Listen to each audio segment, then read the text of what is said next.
একটা শটকোনা দি মুখ কইলাম দে দে তুই শটকোনা দে দে দে শটকোনা দি মুখ কইলাম আরে দেখ না দে দে দে শটকোনা দে সত্যি সত্যি দি মুখ কইলাম সত্যি সত্যি শটকোনা দিছি দে দে দিলাম কিন্তু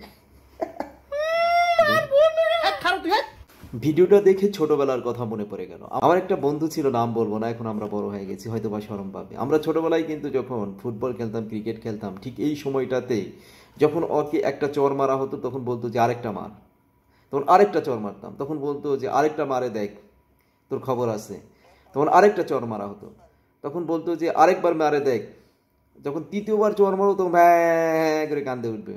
তখন কি বলবে জানেন? তখন বলবে আমাদের পাড়ায় আসিস, আমাদের পাড়ায় আসলে তোর খবর আছে। ঠিক আছে, তো এটা হচ্ছে ছেলেবেলা।